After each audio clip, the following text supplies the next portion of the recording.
Hi everyone, welcome back. This is probably going to be part 2 of me fixing the race car and my past transgressions.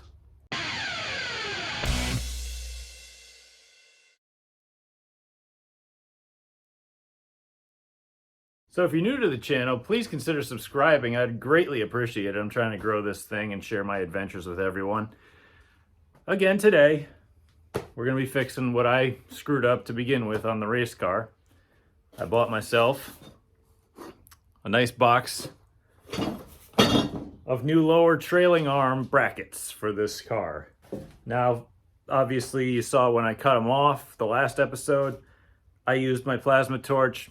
I was really conservative with it. I didn't get too close to it because I just didn't want to poke holes through the axle tube and cause dirt and other issues, whatever happens there, to get inside the housing, and I'd have to flush the whole thing out. I didn't want to do that, and then I have to weld the hole back up and hope that the gear oil didn't catch fire. A whole mess of stuff. So, you want to own a race car. That should be the theme of my entire life, because this little bracket, or set of brackets I should say, right here, cost me, see, like this is just a piece of stamped steel that's been, I don't know, laser cut or whatever. It's got a little shock mount, it's got the trailing arm mounts, this, you know, I think this is the right side. Yeah, all right. These two little pieces of steel were $75.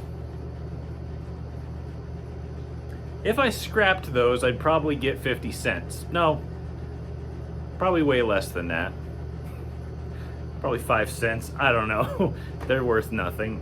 So yeah, with shipping that cost me like $90 just for these stupid little stamped steel brackets. That's literally what owning a race car is. It's stupid. All right, so anyway, glossing over the fact that I'm an idiot, I also finally did this. In previous episodes, I have been saying how I didn't get welding gas. Well, I got welding gas. You'll also notice that this welding cart is about the same height as the welding gas container. That's because I cut the middleman out. As I'm not a professional and I don't do this for a living, I bought outright the bottle. Costs $150 plus, I think, but I don't have to pay a rental fee. I don't have to pay any of that stuff. All I do is just pay the exchange charge, which is about 60 something bucks. This is the 80. Okay, this is like the second biggest one from, well, I wouldn't say second biggest, I'd say second, whatever. I might have been right the first time. Anyway, this lasts me quite a while, especially with a Harbor Freight welder. If anybody wants to sponsor me a nicer welder, feel free, but this is all I can do. So, again, it lasts me a lot longer, especially with a race car and you're constantly repairing things on your own. That's a good investment. So, I gotta put that in. I gotta get under the car and grind all this stuff out on both sides. And hopefully I can go through the process of making sure that it's in the car straight. I don't really know how I'm going to do that right now, but I think I'm going to run through at least 10 different attempts at trying to make it straight by measuring front to back and side to side and crossways and stuff. And I might have to cut one of the top mounts off. I don't know what shocks I got in there right now, but I'm going to have to cut one of those upper mounts off maybe just to get it straight. But I'm going to be doing a hell of a lot of measuring. I'm not even going to weld this thing in. I'm going to put like 3 decent tacks on it. And I'm probably going to take and put the lower trailing arms on. I might even rebuild it and put the hubs and stuff back on it and put the thing back on the ground and string it again with them just tacked, just to make sure they're in there straight. I'm really going to go to the nth degree to make sure this car is straight, because I don't want that happening again. I really want this done the right way, and I want it done so that I can get this damn thing to be straight.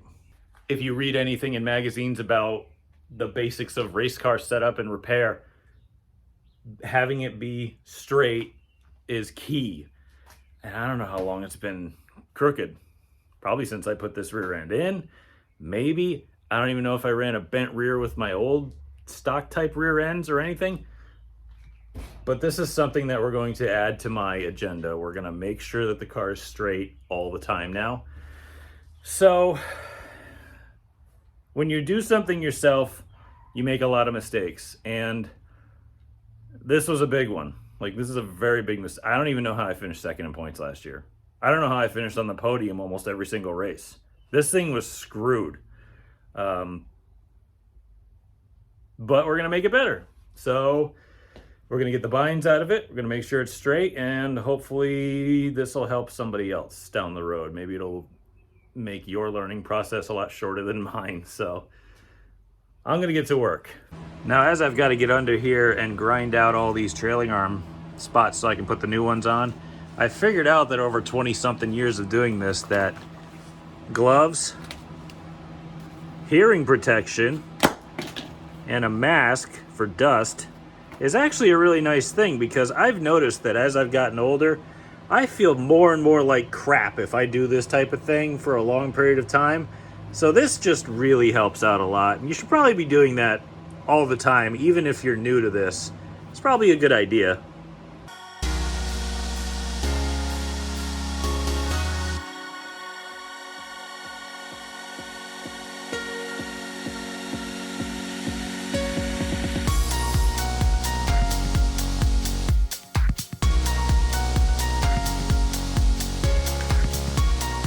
Okay, so that sucked a lot.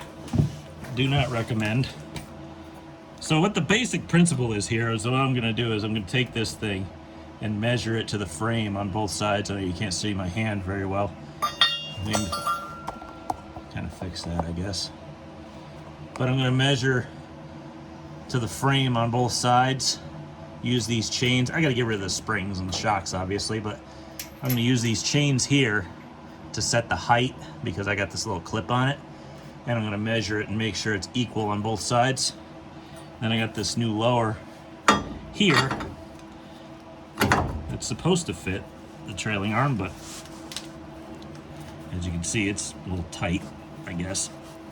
But anyway, it's not completely lined up, but you can get the gist of it. It's going to go on there, and we're going to yank it back and forth to set the wheelbase after I loosen the uppers and take the springs out and stuff. But you can see how, you know, pushing it forward and back will change the angle, and it'll change the wheelbase. So that's how we're gonna go about this. So I broke the handle off my grinding wheel because I dropped it, and it's just cheap plastic. So I just took an old, I don't know what it was, kind of bolt or whatever. It was like a right angle, so I just straightened it out to however long I needed it, welded a nut to it, and now I got a handle again.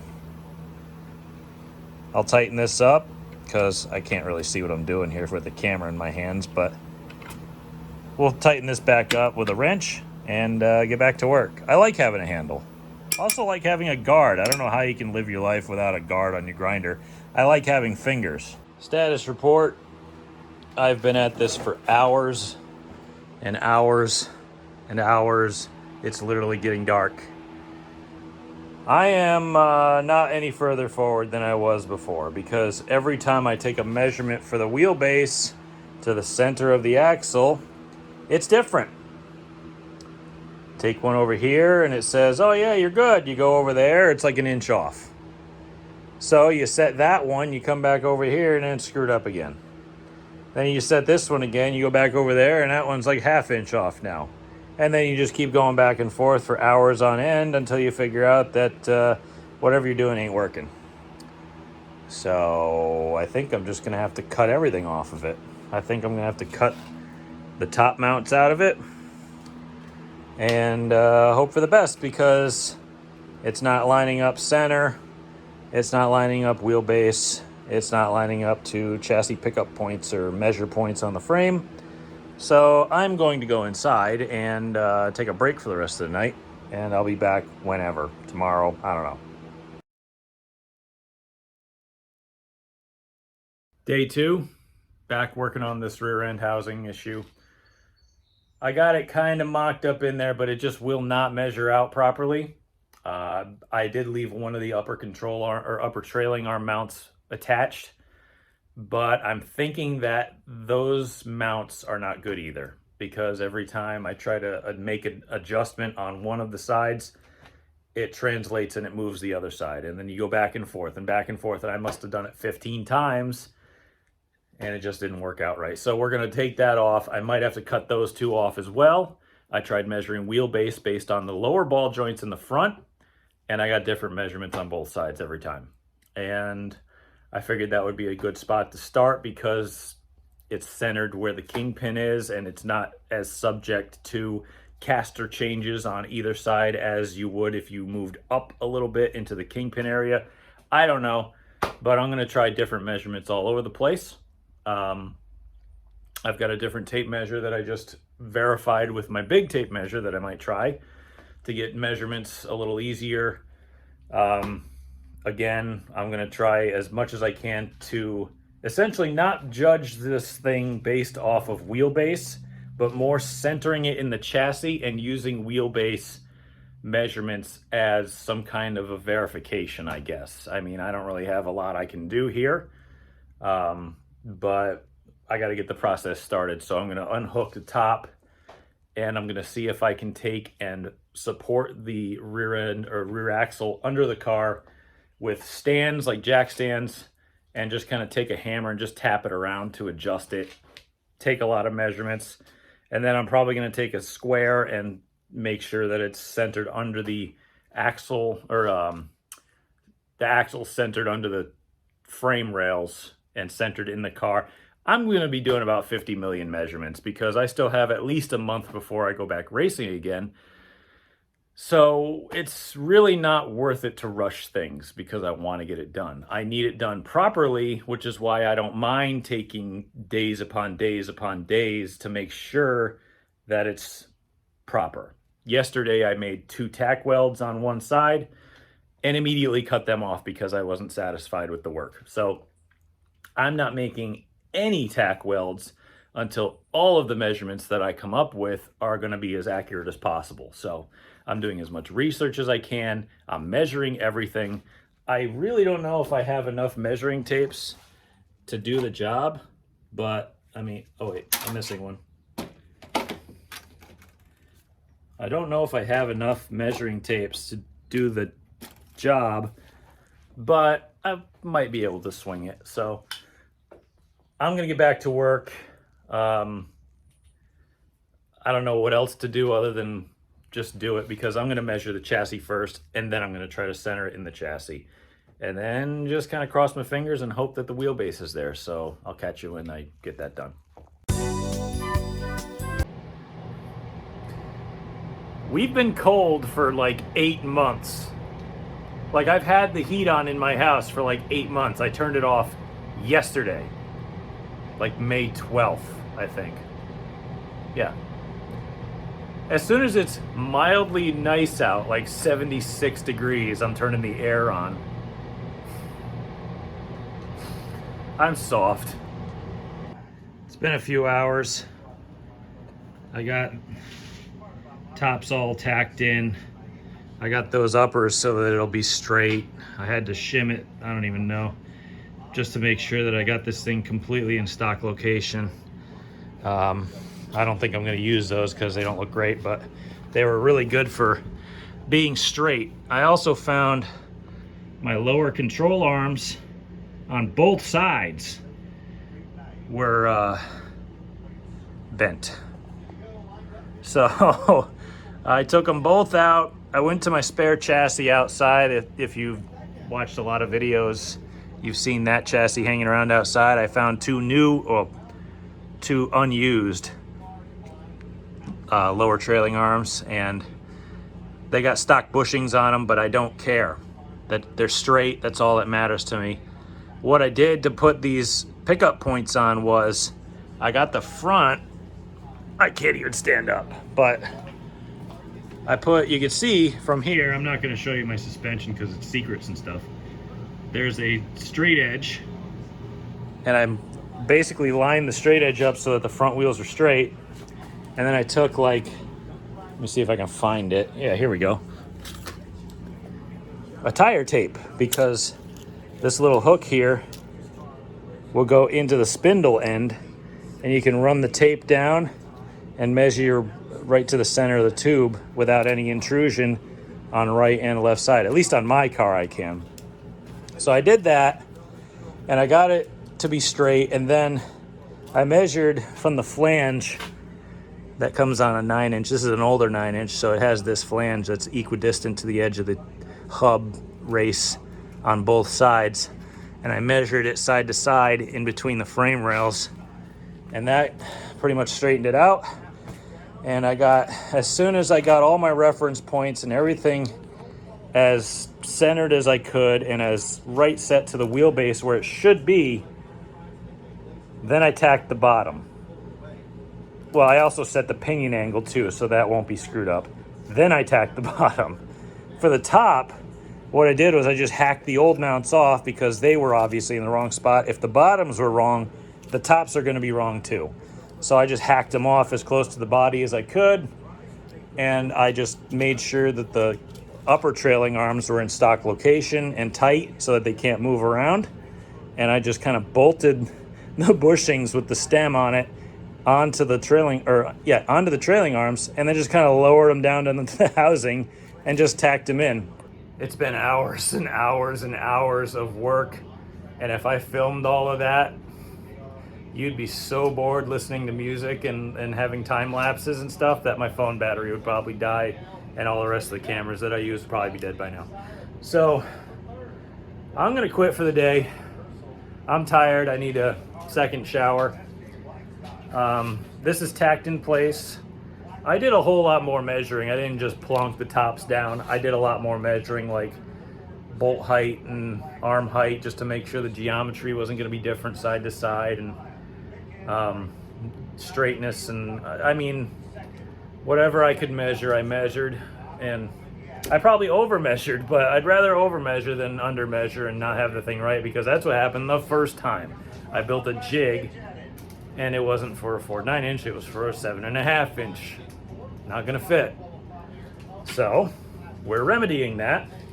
This thing, every measurement I have is within a 16th of each other, a 32nd or a 16th. It's so close. I mean, I can barely even tell by looking at the tape.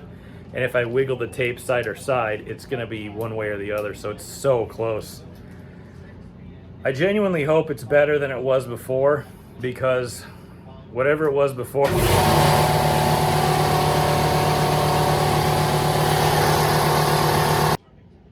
as I was saying before I was rudely interrupted by a compressor, I actually forgot.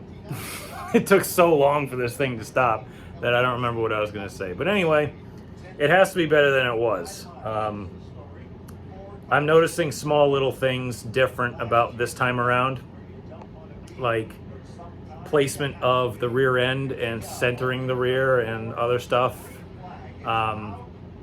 Spring location, shock location. I mean, everything is going to be a little bit better, and I think that it's probably going to be a lot less bound up. And that's the whole point behind this, is I don't want the bind. I went and measured the chassis worrying it was bent. It's not bent. I measured the front clip. It's straight. I reference pointed all of the lower ball joints to make sure they were in the same place. They're all in the same place. Everything that's wrong with the car is in the back of it.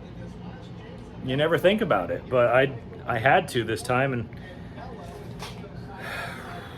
I'm just waiting on a few more parts, honestly, before I can really put it back together. I'm gonna put some new axle seals in it, because I see a lot of I see a lot of gear oil in the axle tubes, and I don't want that in there because I don't want it leaking out of the axles or the hub seals or contaminating the hub grease. So I gotta clean all the hubs out. I gotta clean, I'm just gonna take and brake clean the hubs and all the bearings and put a brush to them and knock all the grease out of it and repack everything and put new seals in it. Hopefully all my parts show up. Anyway, I guess I'll wait. So I got to finish welding this, and that's going to come another day. So I'll catch up with you when I get to that point. It'll probably be a few days from now. I got other stuff going on, so I'll catch up with you.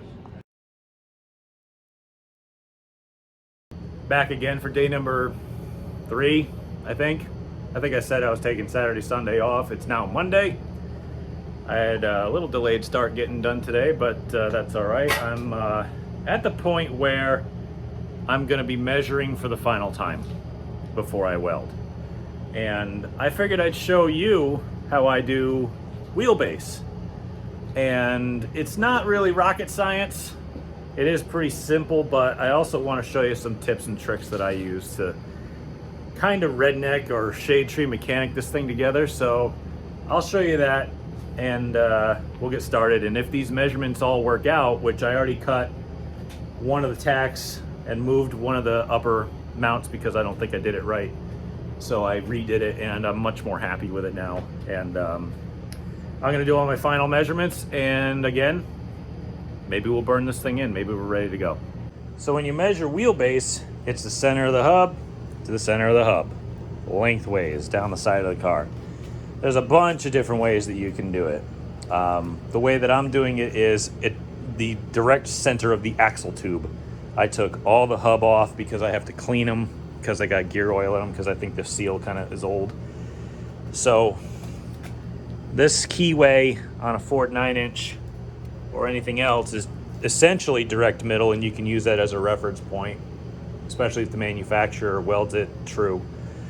But you can also take it from each side of the tube and center it, and you can get a number that way. Now, here's how I do wheelbase, okay? I grab a 10-foot measuring tape that's very small because this is a tire tape, obviously, but it's got this little hook end on it that I can hook, and I'll show you exactly what I'm talking about. And I also use, God, I got tools everywhere because I've been just nonstop, a magnet. And how I do this is you can see my straight edge here. I set my straight edge up so that I can look down the side of the car and make sure that this has a straight measurement to the frame. And then I take this tape. You know what? I'm going to set this up.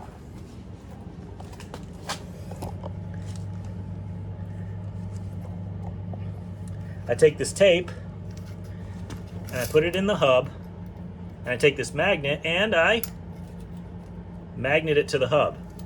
Then I run the tape back to the back of the car and I measure my hub. Obviously, when you're measuring your wheelbase, you want nothing in your way. You can see all the way up to the hub, there is nothing touching the tape measure. Obviously, I got this little exhaust cover, which cut my thumb and it hurts like hell right now. And so I measure it all the way back here. And that is pretty much dead nuts on 108 inches. Look at that. That is dead nuts. Now, I'm gonna do the same thing to the other side. Make sure that this height to the frame rail is exactly the same. Take a reference point mark to the center of this, and I'm just gonna triangulate everything and see if it's centered, and if it is, we're buzzing it in. If it's not, we're cutting tacks off and trying again. Now you may be wondering, how do you determine based on wheelbase alone? And that's definite no. Because if your car is already set up, there might be a differential in caster side to side. And that means your kingpin angle is going to be moved, and that might throw off your measurement. Plus, the wheel might not be completely straight. Basically, what wheelbase is telling me is a ballpark figure. What I really go off of is if the frame is completely straight, like I measured X, and I measured length, and I measured width, and the frame on this car is straight. It's kind of grody looking, but it's straight. You know, this car is well maintained. So what I do is I take a reference point and I measure to the center of the axle tube once I get the wheelbase straight. And then I take a straight bar here and I put it on the frame to there, and I measure the flange depth back to make sure that it's centered side to side. And then I make, again, wheelbase will get me there. Reference points will make sure the rear end is square in the car. Then you measure to make sure that it's perfectly side to side. And then when you finally get everything right, you set your pinion angle, make sure that the thing is level, and make sure you put whatever pinion angle in you think is proper by a few degrees, I suppose. And then cross your fingers and hope for the best, because really, after that, it's game on. So I'm gonna cycle this thing through a few motions. I'm gonna take a few more pinion angle measurements, and if I don't like those, I'm gonna cut the tops off and bring it back a little bit and see what that does. And if then I don't like it, obviously this is a long process that you really need to get right. So I looked at the drive shaft orientation. It already looks better in the car. It looked crooked before, now it looks dead nut straight. These are much, much closer. On the reference points alone, everything I squared and triangulated, this thing is right exactly the same side to side. So now again, I'm just gonna take the jack stands out. I'm gonna actuate it, move it, make sure that it's not all bound up, and then I'm gonna probably burn these mounts in and make sure it's good finally. This is why you always just tack weld things in place, because I just did a pinion measurement and basically ride height, and it was at least 3-4 degrees too high, and the pinion is just way too far down. So I'm gonna bring that back up to a much more manageable state, cut them, bring the thing back a little bit, set it. Again, it's worth it to just take your time and do it right and go through every single variable, because if I'd had the pinion angle wrong, that could have used up U-joints and broken stuff. So I want that proper. We're gonna hack these off. If you have to cut it off 3-4 times, it don't matter, as long as you get it right. You know what I mean? Just keep doing it, trial and error. Okay, I've got this thing in a hammock, basically swinging freely, because I want all of the connecting points off. I even took the bushings out so that it wouldn't, I don't know, melt. So I got it welded in, and the welds are absolutely awful because my crappy little Harbor Freight welder does not do a good job with managing output and all that other stuff. So, and my helmets, I have 2 auto darkening helmets. Both of them didn't work, so I was essentially blind the whole time. So that's great, but they're stuck on. I trust that they're not gonna go anywhere. I'm gonna be done for the day, I think, and I'm gonna let this thing cool off so that I can put the bushings back together. I still have to put urethane bushings and new trailing arms together, because these are basically just stock ones that I put in because I knew they'd be straight. And I'm gonna go inside for the night, and I'll probably catch up with you tomorrow. I think it's day 4 now. I don't even know. I gave this thing time overnight in order to cool off so that I can start pushing bushings back into their holders, because I took the bushing out of the sleeve that they go in so that they wouldn't melt if I welded to it. So not only do I have to do that, but I also have to do this. I got these stock trailing arms. They got stock bushings in it. I got a tube of grease for axle bushings, or yeah, bushings, whatever, or seals, I'm sorry, axle seals. And I got my welding helmets. Both of my auto darkening helmets don't work. I have 2 of them. And so I was blind when I tried to weld last night, which you probably saw. And I'm gonna try to open those up and figure out if I can fix those. And I gotta push new bushings into these lowers, and I'm gonna show you how I do that as well. I apologize for the dirtiness of the bench, but I have been working so nonstop, I haven't stopped to even clean. So now when you're pushing bushings into something like this, what I typically do is, I got my press over there. What I do is I make a sleeve, and I got a piece of roll bar tubing here, but I measure this size here in between these 2 stamped metal pieces.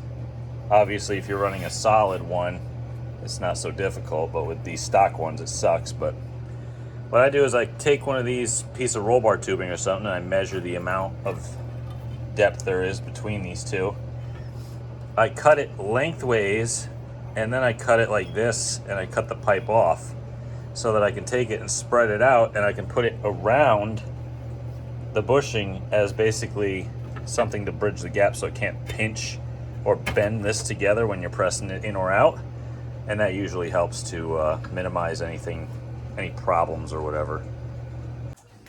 So I reached a very unique situation here where I had a stock bushing in one end and I knew I had to get rid of it because I was going to put the urethane ones in, but I got this end out because I did my little slide trick and put it in there in the press and got that out. But I realized that I have this urethane bushing sitting here and I have the pin for it, but I don't have a sleeve for it. Like, you get a bushing kit like this. This is a different kit, obviously it's red. It comes with your sleeve thing and you press that in and then you stick your your bushing in, and then you got your pin and that goes in and you grease everything and it works good. But I'm in a predicament where I don't have a sleeve. I'm kind of at an odd number of bushings. I'm kind of going off of what I have just kind of laying around just to fix this thing. So I'm like, well, I got this stock one. So I did the old drill trick where you take a drill and you literally drill into the bushing until you drill all the way through, and then you kind of twist it like this, and whatever way it bites, it'll run around the outside of that rubber and it'll just keep going and free it up. And you just take a hammer and you just smash it out. So now I have a sleeve. I'll probably clean that up a little bit, or I'll just smash this bushing in there and just call it done. Well, I hit that bushing sleeve up with the little wire brush I found in the trash, and the bushing pushed in perfectly.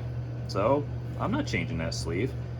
It actually went in harder than this one, which is incredibly nice.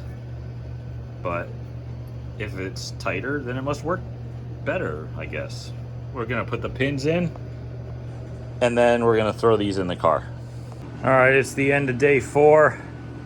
You can see the hubs are still out. I still gotta go through those and clean those up, but it's in. I have to adjust the chains. I got the spring perches mounted. I got the shock mount set. I got the spring perch done. I've got everything on. I'm gonna reassemble the whole car, essentially, clean these up. I gotta put these through some brake clean, and I gotta put some new axle seals in the thing. Other than that, I'm still waiting on some parts, but I can still drive the car if I need to, like in a race. But we still have at least a month to go. I'll probably finish up reassembly in the next day or two, and once that's all done, I will have it on the ground and I'll do all my final measurements and I'll tell you how it worked out. I'm kind of cutting out a lot of the time-lapse stuff, I guess, because it's just, I've been working so hard. It's just basically going to be one of those videos where I say, here's some tech advice, and then I just kind of check in from time to time and see if I have progress made. And I think we're making some real serious progress here. I mean, I am much happier with how this is coming out. The shocks are mounting better, the spring pockets are better. When I went and actually put all the trailing arms on the rear end, they actually lined up and went in. I know that was a terrible pain before. Now it actually lines up. I can put bolts through. I don't even have to hammer nothing. It's perfect, or at least as close to perfect as I can get it. So I'll be back for day 5 probably tomorrow. Who knows? But whenever that happens, I'll see you then. Back for day 5. I'm kind of on a roller coaster ride right now because I have 2 Benadryl in me for seasonal allergies, and I also have caffeine in me. So I'll be really tired one minute, and then I'll be on the freaking moon, and then I'm tired. So Yeah, this will be a fun day, but we're on to reassembly, and that means I got to go through the hubs, clean them up, clean the bearings out. It looks like they got a little bit contaminated with some gear oil. I don't know how. I looked at the seals and they looked okay. Maybe there's a little bit of wear on them. Not sure. But I'm gonna get that cleaned up and we're gonna start reassembling the hubs after I re-grease them. I'm gonna have to clean up the bench and I might do some more time lapse because I've been lacking on that, but this video is gonna be long enough without it anyway. So after I do that, we're gonna try to put tires on it and slam it on the ground and see how it looks, because then that would actually be the final measurement. So hopefully I can actually measure wheelbase. I might have to do it with means that I really don't want to, or I'll measure, you know what I'll do, because I don't really have a trammel bar to measure the distance between the center of each hub on one side to measure wheelbase. I'll put the car on the ground and I'll measure frame height, because I never touch the jack bolts. I'll measure frame height from the axle tube to the frame and from the lower control arm up front to the frame. I'll put it back in the air. I'll take the wheels off again. I'll replicate those heights with stands and shims, and then I'll measure it with my tape measures and see how it is. So it'll at least be replicated. So let's get to that. This video is basically just going to be you watching me talk at this point, so I'll get to work.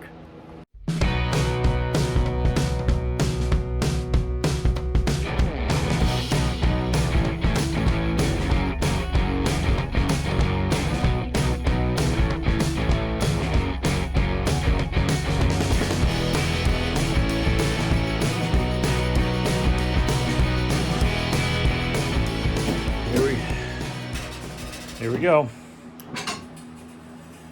It's the first time it's going down in I don't know how long. I probably should have blown the tracks of the lift out, but she should be in gear.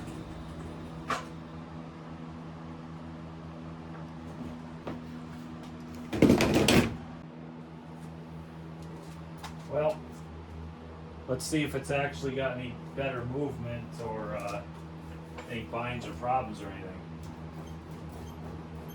Wow. This thing moves. It moves so different now. Like,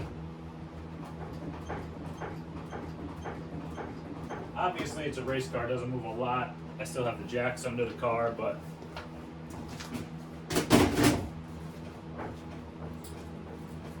I can actually hear the shocks working in the back, and it's not all jammed up. I don't feel anything stopping it. I don't feel it like sitting really hard.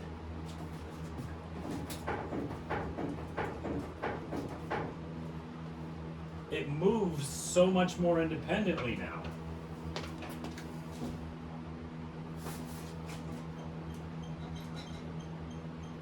Oh, it's way better. This thing is, obviously I can't show you things because I'm paranoid schizo when it comes to setup stuff, but it feels different.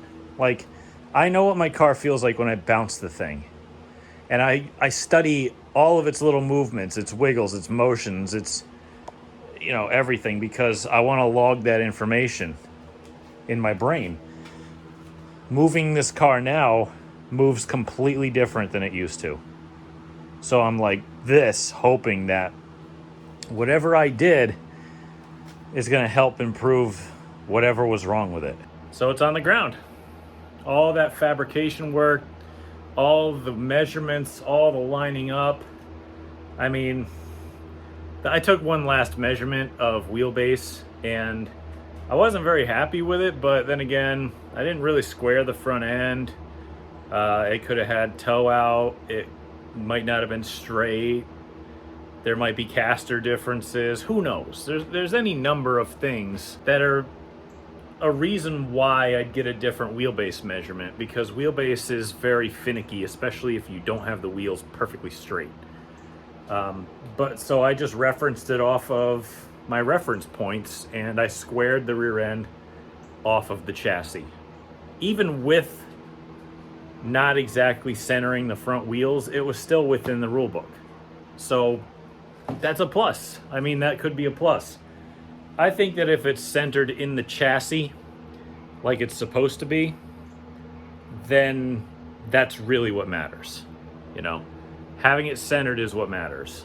Everything else we can work with. I'm not done with working on this car, but I am done with, I think I'm done, let's just put that out there, with the heavy fabrication. I'm gonna do more measurements with it sitting on the ground.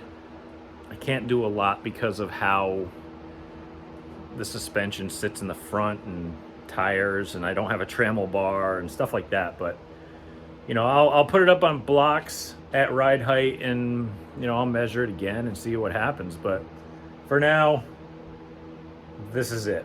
It already moves differently. Like, I already feel a difference. It feels a lot more free, even with all the bushings tightened up. So that's it for this episode. This was a 5-day ordeal of me trying to fix problems with my race car. That, you know, it's a learning process, and the only way you're going to learn if you want to do it yourself is by trial and error. And this was a trial. Some of it came up to be an error, some of it didn't. You know, when I shortened the tubes of the rear end, that came out straight. The pinion is completely centered. Putting the mounts on the rear end didn't really work out. I found some binds, I found some stuff that really wasn't great. Hopefully I addressed it. Hopefully the car is square. Hopefully it's gonna actually work properly, you know? So that was the whole point of this. The only way I'll know is about a month from now. It's actually a little less than a month now. I think it's May 18th, and we go racing June 15th. So yeah, we'll figure it out. But thank you all for watching. I greatly appreciate it. Again, try things. Don't be afraid. If you fail, you learn something. And you're not a failure unless you don't learn something. So subscribe if you can. Tell your friends if you're actually a little bit entertained by this and if it's not too dry. But thank you all. Again, I appreciate it. See you next time.